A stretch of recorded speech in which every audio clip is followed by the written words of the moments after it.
komona nga polosa esimba lisute po makambo na moni kuna bato ba travailler na nzambe en tout cas basi bake musika. Donc là va yo ba mission na to pesa ozo sango comme il faut. Place no awe za susute. Ah oyoki allez quitter polosa oli na bacha bani na kale na lomo na kekuna là va ah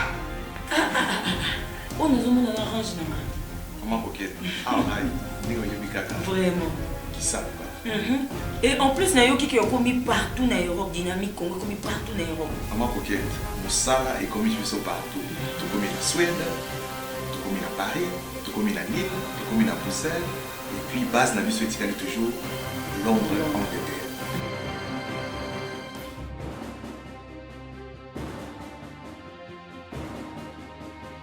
biso na dynamique Congo toza ko avancer na nkolo.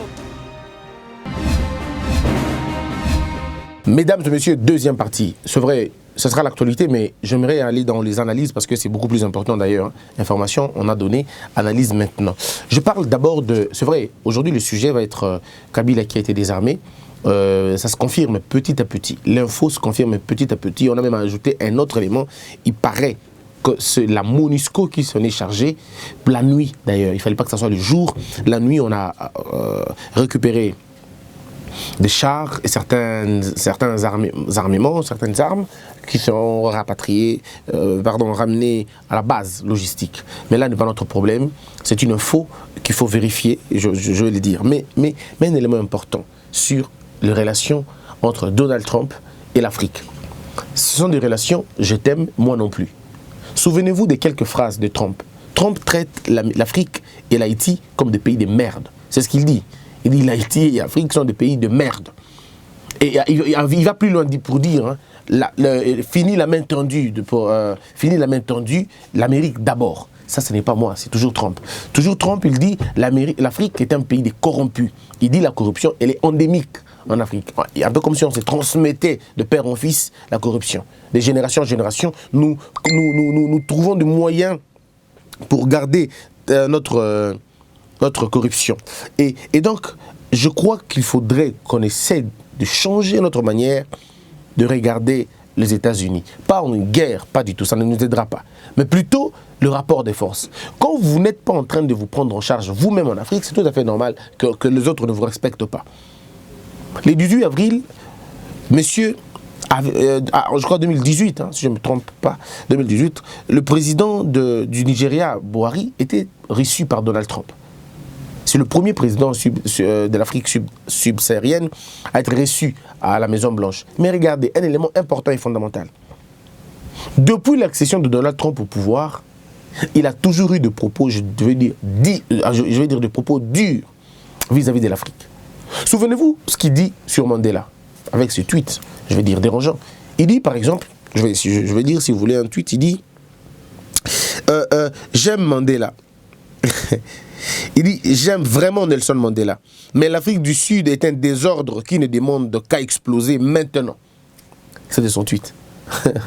C'était son tweet. Il a beaucoup dit des choses. Hein. Il a beaucoup dit des choses. Par exemple, quand il dit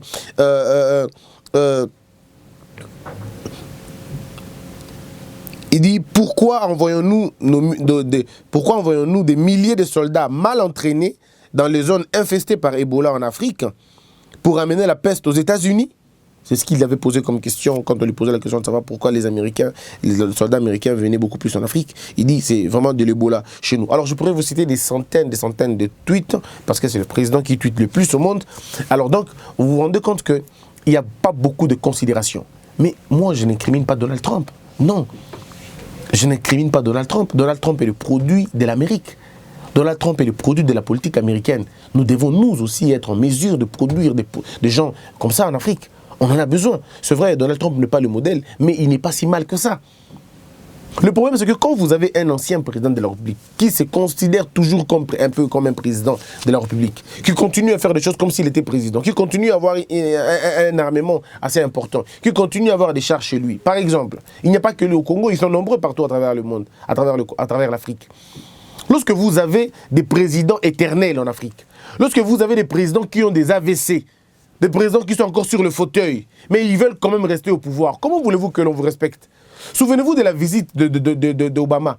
Obama arrive en Afrique, devant les chefs d'État africains. Certains dormaient d'ailleurs pendant le discours. Ils dormaient. Pourtant un petit discours, mais ils dormaient. Tellement qu'ils étaient fatigués. L'âge aussi. Ils dormaient. Et Obama dit, je ne sais pas. J'ai fait 8 ans, mais je ne sais pas. Je suis fatigué du pouvoir. Mais comment vous faites pour rester longtemps? Comment faites-vous pour rester longtemps? Et quand il le disait, Sassou était, je crois, là. Théodore Obiang-Nguema était là, Alpha Condé était là, que de présidents qui ont fait plus de 10 ans au pouvoir. Plus de 2 mandats d'ailleurs au pouvoir. Mais comme le ridicule ne tue pas, ils ont tous applaudi. Ils ont tous applaudi. Mais regardez vous-même la situation de l'Afrique. C'est-à-dire les gens veulent s'accrocher au pouvoir, mais les problèmes pour lesquels ils doivent vraiment être présidents ne sont toujours pas résolus. Il y a la famine en Afrique, alors que vous avez des terres arables inestimables, alors que vous avez des potentiels inestimables, mais la famine est quand même chez vous. Vous avez les diamants en Afrique, vous avez le cobalt en Afrique, vous avez les zinc en Afrique, vous avez le cuivre en Afrique, vous avez tous les éléments du tableau périodique. Vous l'avez chez vous, dans votre continent, mais vous mourrez toujours de faim. Oh, vos bétails meurent de faim. Vos bétails n'ont pas d'eau. Non, parce qu'ils frappaient des sécheresses. Mais aux États-Unis, il y a un désert. Mais comment ils ont de l'eau chez eux là-bas? Aux États-Unis, il y a des parties désertiques. Mais comment ont-ils de l'eau? Comment ont-ils fait à transformer un désert en paradis? Mais vous avez un paradis que vous transformez en enfer. Alors, c'est une question de volonté politique, mais surtout de la connaissance. C'est là le problème de notre République. Donc, il est normal que les États-Unis ne nous respectent pas. Nous sommes au Congo, regardez comment nous travaillons, regardez comment nous évoluons, regardez comment nous avons évolué pendant 18 ans. Est-ce que nous avons fait des choses pour lesquelles on peut nous respecter? Même le petit Rwanda ne peut pas nous respecter quand il voit ce que nous sommes en train de faire. Faites un tour à Kinshasa pour regarder la saleté qu'il y a dans cette province. Une saleté imprescriptible, un désordre, je ne sais pas comment expliquer. Mais le gouverneur n'a jamais été interpellé une seule fois, jamais. C'est-à-dire les autorités comprenaient ça, on trouvait ça normal. Des poubelles partout et des poubelles voisines des gens. Mais quelle irresponsabilité! Mais qui pouvait en parler? Parce que c'était une gouvernance qui acceptait, qui tolérait ces bêtises-là. Maintenant qu'on a changé des régimes, qu'on a changé de situation, il faudrait évoluer maintenant. Évoluer pour être un régime de sanctions quand il faut sanctionner. Sinon, ça ne servira à rien. On ne nous respectera pas. J'ai toujours dit ça. Il y a là 20 ans, on chantait ici. Nzala, Nzala, Nzala na Éthiopie, Nzala. Et c'est là 20 ans. Mais aujourd'hui, Éthiopie est en train de fêter ses avions. Éthiopie est en train de fêter son émergence économique, sa croissance économique. Mais pourquoi pas nous? Pourquoi pas nous? Nous, en 75, on ne pouvait pas envier les Ghana. Aujourd'hui, quand vous regardez les parcs au monde qui reçoivent beaucoup de touristes, ce n'est pas le parc Virunga. Ce n'est pas le parc Garamba. Non, ce n'est pas Kaouzi-Biega non plus. Pas du tout. Ce n'est pas Salonga. Ce sont des parcs du Kenya. Ce sont des parcs de Libéria. Ce sont des parcs... Non, mais pourquoi pas nous alors que nous avons tout ce que les autres n'ont pas? Non, eux, ils ont l'ordre. Nous avons le désordre. Et notre désordre ne vient pas du diable. Notre désordre vient de notre tête. C'est là qu'il y a des désordres dans la tête du Congolais. Il faut recadrer ces choses pour que ça marche. Donc, au sujet du désarmement, ce n'est pas que le désarmement, mais on va plus loin dans cette information qu'on nous donne, qu'on est en train de vérifier. Il paraîtrait qu'on avait demandé même qu'on enlève les Moura, parce qu'une unité qui est censée protéger la présidence ne peut pas protéger un ancien président. Moura, ce n'est pas une... Moura, c'est une appellation péjorative. On appelle ça la garde présidentielle, ou la garde républicaine. Nous, notre garde républicaine est une unité attachée à la présidence de la République, pas à l'ex-présidence de la République. Parce que M. Kabila maintenant est un sénateur à vie. Et quand il est sénateur, il ne doit pas avoir la garde présidentielle avec lui. M. Kabila doit avoir des policiers, pas la garde présidentielle. Ça, il faudrait qu'on dise ça dans la tête des gens. Et ça, ce n'est pas un détail, c'est un principe. Et M. Félix Tshisekedi doit travailler dans ça pour faire respecter la loi. Je ne dis pas ici que c'est Félix qui va écrire. Bon, enlever. Non, ça, ce n'est pas Félix. Ce n'est pas lui à le faire. C'est au niveau de l'armée de le faire. Et si l'armée ne le fait pas, le président de la République, comme le garant de la nation et du bon fonctionnement des institutions, selon l'article 69, doit prendre des mesures. Monsieur Joseph Kabila doit être protégé par des policiers. On peut lui donner 15, 10, 3, 4, si vous voulez, mais pas Moura, pas l'armée. Il est sénateur à vie. il a le droit d'être protégé par les policiers, mais pas par le Moura, pas par nos gardes républicaines, parce que les gardes républicaines sont payés pour protéger le président, sa famille et ses biens. C'est comme ça que c'est ça le cahier des charges de notre garde républicaine. Et donc nous avons besoin de ces choses-là, sinon ça va être vraiment compliqué. Vraiment compliqué. Et donc quand on voit ça, on se dit il est temps de changer les choses.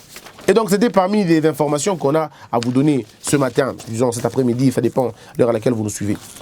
Et ça va dans le même sens. Aux États-Unis, les agents de Trump donnent à Félix des lignes de conduite pour s'affranchir de Kabila. Je crois que c'était déjà voulu depuis très longtemps. C'était voulu depuis très longtemps, il fallait se débarrasser de M. Kabila. Mais se débarrasser, ça ne veut pas dire le tuer. Se débarrasser, ça veut dire atténuer ou réduire ou éliminer sa nocivité.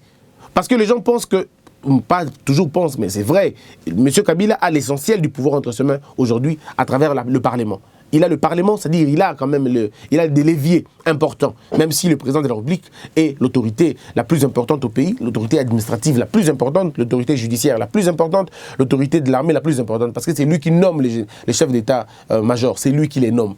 C'est le président de la République qui réorganise l'armée via le conseil militaire ou je ne sais pas moi, l'état-major ou l'armée, tout ça, mais c'est le président de la République qui, dans son impulsion, si on peut le dire comme ça, régule cette fonction-là. C'est lui qui nomme et révoque au niveau de l'armée, avec proposition bien sûr. Les agents de Trump donnent donc à Félix avant tout les officiels, le nom de tous les officiels rwandais en RDC, dont Robert Basengezi. Je vais bien, mais les États-Unis, vous ferez mieux de nous donner aussi les noms de tous les Rwandais qui ont usurpé les nationalités congolaises. Monsieur Félix Tshisekedi demande ça. Oui, Basengezi, c'est bien. Mais donnez-nous aussi les noms de tous les Rwandais qui détiennent le passeport congolais. Parce que leurs frères rwandais étaient dans les instances importantes au Congo qui leur ont facilité la tâche avec la complicité de certains Congolais. Qu'on nous donne aussi les noms de tous les citoyens rwandais qui ont le passeport congolais, enregistrés comme des Congolais qui ne le sont pas. Oui, ça aussi on sera d'accord, on vous comprendra. Vous ne devez pas beaucoup plus aimer le Rwanda que nous parce que le Rwanda ne peut rien vous donner que nous ne pouvons pas vous donner. Nous pouvons vous donner 10 fois ce que le Rwanda vous donne. Parce que ce que le Rwanda vous donne, il vous donne frauduleusement. Nous pouvons vous donner ça légalement et calmement, sans qu'il y ait de coup de balle. Et c'est ce qu'il faut faire comprendre aux autres là-bas. Citer Basengezi, c'est bien, ça nous aide. Mais ne vous limitez pas qu'à Basengezi. Si vous avez vraiment des bonnes informations, mais regardez dans l'armée, combien de Rwandais on a dans notre armée congolaise. Combien d'étrangers on a dans notre armée congolaise, pas seulement Rwandais, mais Burundais aussi. Ah oui. Dites-nous aussi combien c'est au niveau de la sécurité. Dites-nous aussi combien c'est au niveau de nos institutions d'appui à la démocratie, je ne sais pas moi. Dites-nous aussi combien sont dans les ambassades liées là-bas. Dites-nous combien parrainent nos affaires à l'étranger. Ah oui, combien sont dans les délégations de coopération internationale. Nous avons besoin que tout soit clair maintenant. S'il faut reconstruire ce pays, nous devons le reconstruire dans la justice et dans la vérité. Il faut dire la vérité. Si nous voulons traiter avec l'Amérique, on va traiter avec l'Amérique par la vérité, pas par le mensonge. Que l'Amérique soit claire, que l'Amérique nous dise. Vous avez enregistré combien de Rwandais avec le passeport congolais? On va faire simple. Combien de gens ont quitté, parce que vous avez ça dans vos bases de données, vous les avez. Combien de Rwandais ont quitté le point du Rwanda pour venir aux États-Unis avec le passeport congolais? Ils n'ont jamais vu Kinshasa, ils n'ont jamais vu une seule terre du Congo, mais ils sont congolais. Ils ne parlent aucune langue du Congo, même pas le dialecte, mais ils sont congolais. Même pas le patois. Ils ne connaissent aucune tribu, aucune ethnie, ils ne connaissent absolument rien de l'histoire du Congo, mais ils sont quand même congolais. Alors on a besoin de ça. Ils ne sont pas que Rwandais, il y a des Burundais aussi qui ont la nationalité congolaise. Alors donnez-nous ces noms-là. Parce que vous risquez de croire dans votre administration que vous avez 5 millions de Congolais chez vous là-bas. Or, en réalité, vous n'avez que 2 millions et les 3 millions d'autres sont des usurpateurs. Et vous avez donné à nos usurpateurs des sols, des terres là-bas. Vous leur avez accordé les privilèges des réfugiés alors que les vrais Congolais sont en train de trimer ici. Je ne parle pas de ceux-là qui ont une tribu que nous avons chez nous. Je ne parle pas de ça. Moi, je parle des Rwandais et des Burundais. Je parle de ces gens-là. Et des Ougandais. Nous, les Congolais, nous avons nos noms à nous. Nous avons nos noms qui sont trouvés dans les patrimoines congolais selon le code pénal, le code de la famille. les éléments du nom doivent être posés dans le patrimoine congolais. Il y a des noms, quand vous avez beaucoup de R, c'est compliqué. Bon, ça c'est subjectif vraiment. C'est subjectif, on va enlever ça. Prenez pas ça, considérez pas ça. Rentrons dans la science. Nous avons nos noms à nous. Nous avons notre manière, notre phonétique à nous. Nous avons nos choses à nous, nos choses culturelles à nous. Quand on voit un Congolais, on le regarde, on sait que celui-ci est Congolais. C'est vrai, on sait voir, on sait comprendre. La physionomie n'est pas mon problème. La physionomie n'est pas mon problème. Mais quand on est Congolais, on doit parler ne serait-ce qu'une langue du Congo.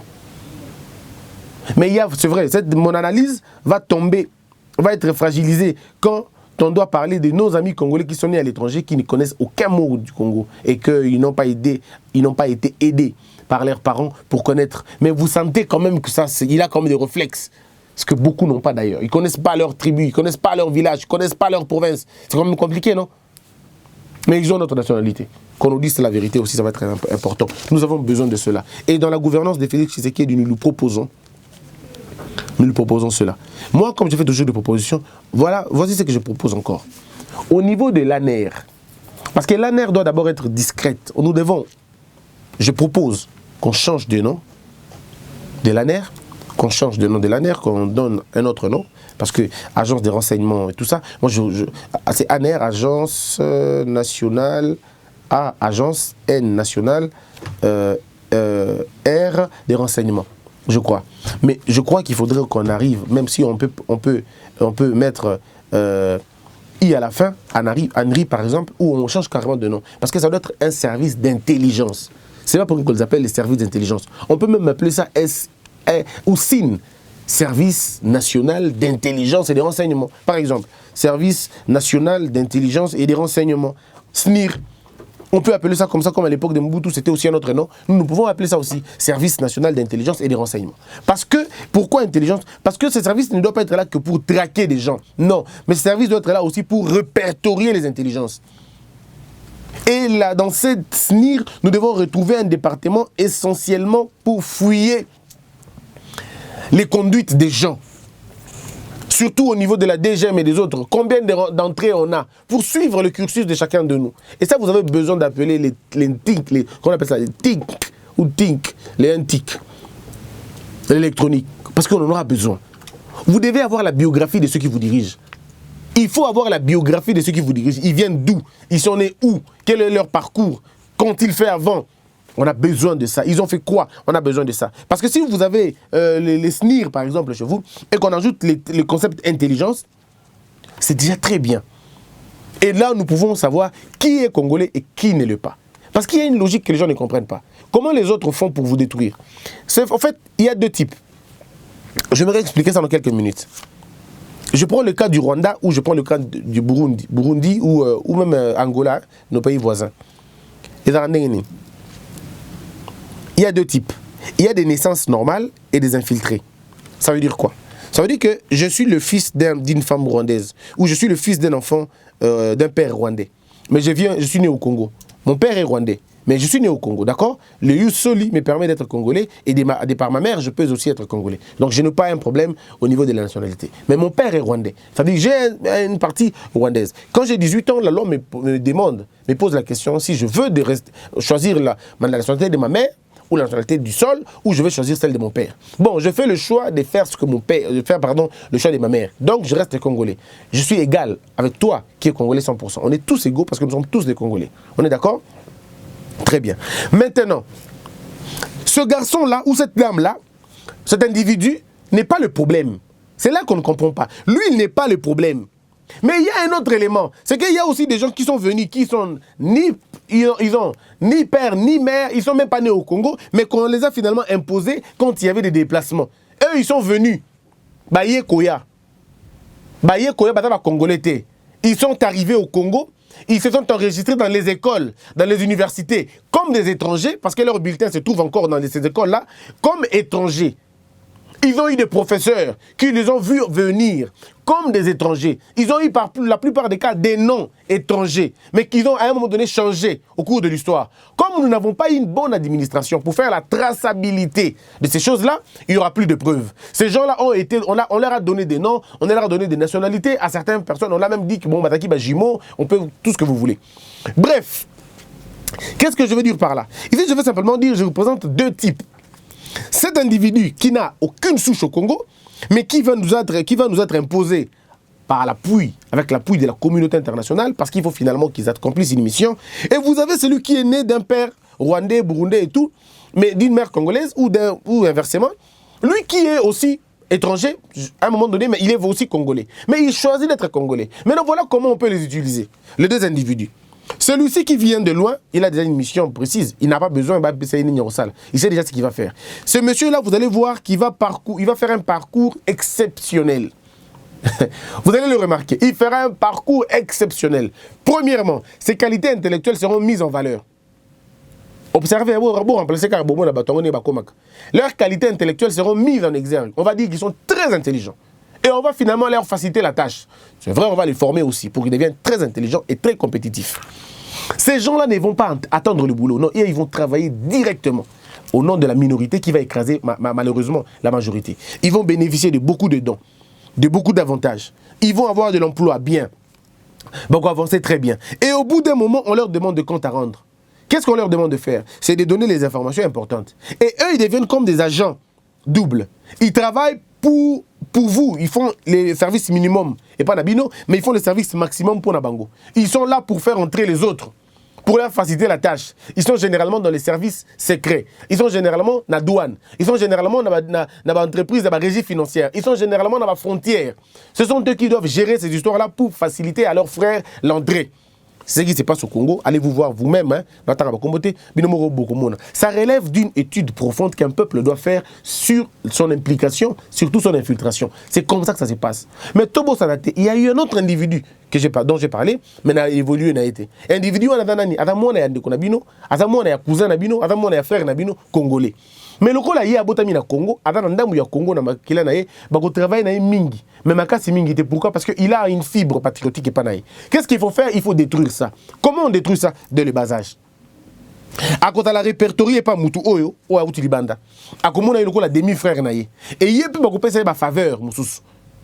Il y a besoin d'un étranger dans beaucoup plus de faveur que Bino. Faveur en Awapi et pas Bandeko na Bango. Ce sont eux qui vont leur donner la possibilité. Au moins, tu suis ma logique, non? Alors, quand ils vont venir là-bas, PCP occasion, YP a travaillé dans Mboka. Et c'est comme ça que ça se passe. Lui, par exemple, on a commis à une société Moroboy, à Bandiboy, mais il est le fils d'un Congolais ou d'une Congolaise. Mais d'un Rwandais ou d'une Burundaise. Il y a un étranger. Et pas forcément il y a un pays voisin. Il y a les Libans qui sont bongo, ils sont polonais, ils sont polonais, ils sont belges, ils sont portugais pour remplacer Karabino Moko. Ils sont italiens, c'est-à-dire qu'il y a bongo. Ce sont des gens qui bénéficient d'une double nationalité, mais au nom de la minorité, imposer Bango. Ils ont tellement l'argent parce qu'ils sont financés par frère Nabango, ils ont plus d'argent que Bino nationaux. Et ils commencent à vous donner des injonctions beaucoup moins Bango. C'est comme ça que ça se passe. Et ils ont besoin de qui? Pour faire ce boulot, ils ont besoin des traîtres. Traîtres, c'est banani. Traîtres, c'est Congolais de père et de mère, mais qui acceptent de vendre leurs frères. Ah, voilà. Donc c'est comme ça que ça se passe. Et aujourd'hui, les gens vont crier, mais c'est comme ça. C'est chez vous, d'abord, vous êtes infiltrés dans le bas âge. Parce que vous n'étudiez pas la biographie de ceux qui vous gouvernent.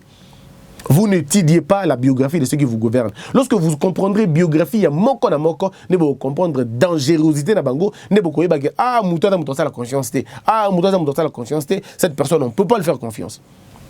La biographie de ceux qui vous gouvernent. C'est pourquoi dans la carte il y a SNI Rwanda, de ce département doit travailler pour bloquer Batouana, pour qu'on lire l'intention na bango. Il est important dans un pays sérieux que Badoumsou va la placer sous écoute. C'est très important. C'est pour la sécurité nationale. Certaines personnes doivent être placées sur écoute. Et certaines personnes aussi doivent être dédoublées par compte dans WhatsApp, par compte dans YouTube, pour le besoin de la sécurité nationale.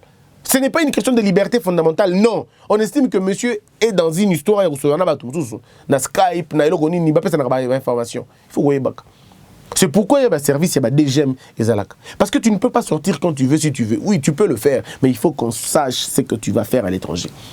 Ils vont généralement où? Aux États-Unis, en Afrique du Sud. Parce qu'ils savent qu'ils ne peuvent pas aller au Rwanda ou au Burundi, dans le pays d'accueil, pas le pays d'origine, parce qu'il y a trop. Ils vont faire des rencontres en Afrique du Sud, dans les États-Unis. mingi na Europe mais mingi penza kuna te. C'est aux États-Unis, c'est en Norvège ou en Afrique du Sud. Je vous donne des vraies informations. Mingi kuna. C'est là où les gens ne peuvent pas imaginer qu'il y a Rose à la Wana. Et ils vont là-bas, c'est là qu'ils vont faire des rencontres. Ils tiennent des réunions pour faire des comptes. Ils rendent des comptes. Bon, on y vient kuna, tout ça, boy. Alors, ils font ça comme ça. Mais c'est au pays maintenant de comprendre. Maintenant, M. Félix Tshisekedi n'a pas le droit de dire tout éviter. Non, M. Félix doit avoir, comme je l'ai dit, une commission importante. Quand je parle de la génération Fachi, aujourd'hui j'ai vu ça, ça m'a fait rire. J'ai vu un projet, quelqu'un m'a appelé me dire, mais Christian, on a un YouTube. Bon, je dirais pas, il est dans une institution de la place. Il m'appelle pour me dire que Ayoki, bon, ça, le programme il y a Génération Fachi et tout. Mais ce n'est pas ce que moi j'avais dit malheureusement. Les gens m'ont mal compris, ils sont allés faire ça. Ce n'est pas à nous, au peuple, de proposer une Génération Fachi. Non, c'est à lui, le président, de le faire. On comprend toujours mal, on saute en premier. Non, c'est à lui de faire cette génération. Et je le dis, ce n'est pas une génération de clientélistes. Ce n'est pas une génération de flatteurs ou de fanatiques. Non. C'est une génération de gens consciencieux que M. Félix va créer. Ça commence au niveau de l'école primaire. Ces enfants-là ont 2 ans aujourd'hui. Ils ont 3 ans, ils ont 4 ans. Si Félix a la possibilité de faire 10 ans, ils auront 10 ans avec lui. Ou ils auront 17 ans. Ou ils auront 15 ans avec lui. Parce que ceux qui banana au bazar susceptible à la génération fasciste et solo, bazar lelo, banana de 0 à 12 ans. C'est de 0 à 12 ans. C'est là que Félix doit travailler fortement. Parce que dans 5 ans, ces petits auront 19 ans, d'autres auront 7 ans. Et s'il a la possibilité de faire 2 mandats, ceux qui ont 7 ans auront 12 ans, ceux qui ont eu 17 ans auront 24 ans. Et c'est une génération que moi j'appelle la génération Fachi. Kabila aurait eu aussi sa génération Kabila, malheureusement. La génération Kabila, elles sont des Koulouna. La génération Kabila, elles sont des bandits, des voyous, des détraqués, des engrosseurs, des ambianceurs. Ce sont eux des distraits. On est la génération Kabila, la génération frustrée, sacrifiée. Maintenant, Félix doit venir avec une génération Fachi, une génération de renouvelés. Une génération de renouvelés. Quelqu'un m'a dit, mais au Sarah Félix, idée, tu gagnes quoi à la fin? Je ne donne pas Félix les idées, je donne au Congo les idées. C'est au pays que moi je donne les idées. Pas à l'homme, Félix, au pays. Parce que Félix peut échouer, mais le pays n'échouera jamais. Le pays perd le temps, mais n'échoue pas. Et donc moi je crois que c'est comme ça que nous devons faire les choses, ceux qui doivent avancer. C'est une proposition, c'est à prendre ou à laisser. Je suis convaincu que le bureau du président Batomaï, les Belé, Kolekanga, je suis convaincu qu'ils sont très intelligents plus que moi, mais qui prennent mes propositions brutes, mais pas mes capables qu'on raffiner aussi s'ils peuvent. Je ne suis pas sain, j'ai beaucoup d'erreurs moi aussi, beaucoup de lapsus. Hier d'ailleurs par exemple j'ai dit prise en partie, c'est prise à partie. Hein? C'était une erreur, un lapsus. Et à Kanango. Donc tout ça là mon macas pour que tout faire avancer. C'était une proposition. Alors je quitte la proposition pour donner une autre information. Thomas Henri Lokondo réagit sur les allégations de Makila. Voici ce que Thomas Lokondo dit. Quand j'ai décidé de ne plus être au FCC, je n'étais pas compris. Aujourd'hui, plusieurs me rejoignent. Le FCC n'a jamais respecté des accords. Je savais qu'un jour le FCC deviendra le PPRD. Malembe. Mes frères, un bien mal acquis, on n'en profite pas. Quand les prémices sont mauvaises, lorsque les accords commencent par la fraude, commencent par le dol, commencent par le lokuta, bondi mangai et kinaramusikate. Ouais, puis place to comme il est là. Makila lobby, Lokondo a lobby, et bato qui n'est malembe. Je leur donne 6 mois. Toza awa, bukomona. Le PPRD. Est-ce que vous avez entendu ce qu'Atundu Lyondo a dit? Atundu est clair. Hein?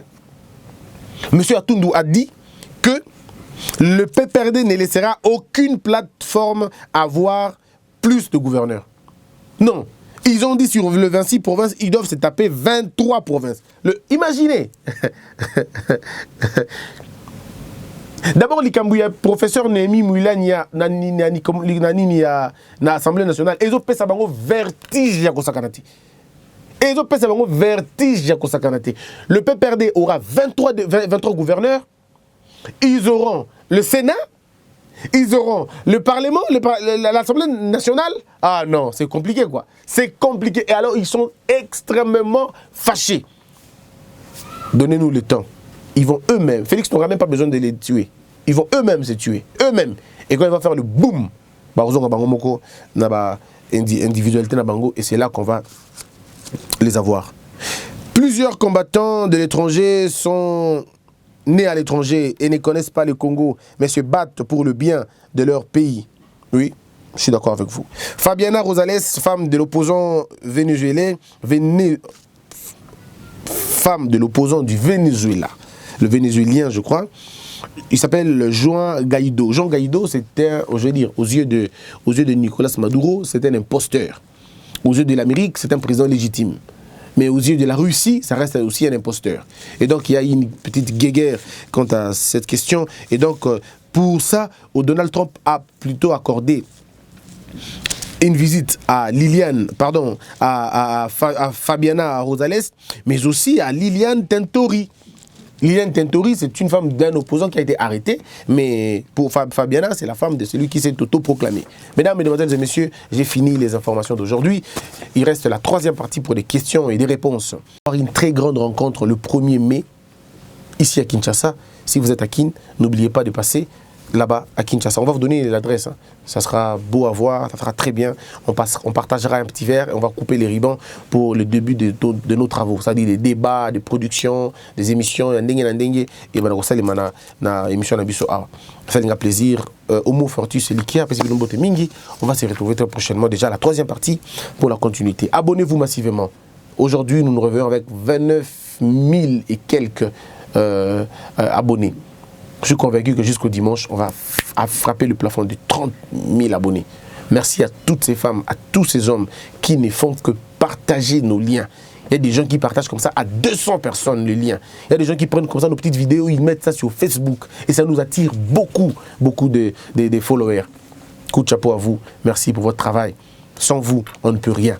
Troisième partie, ça sera pour parler autre chose. Que la peur quitte nos esprits et que Dieu bénisse la RDC.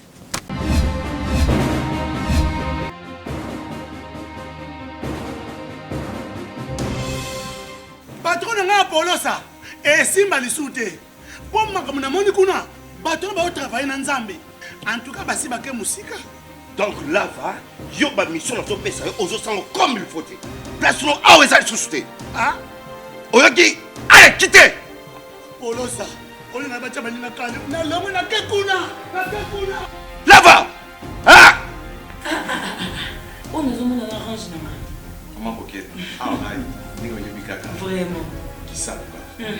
Et en plus, Nayoki qui a commis partout en Europe, dynamique, Congo commis partout en Europe. Maman coquette, Moussala est commis partout. Tout commis en Suède, tout commis à Paris, tout commis à Lille, tout commis à Bruxelles. Et puis, base n'a vu ce toujours Londres, Angleterre.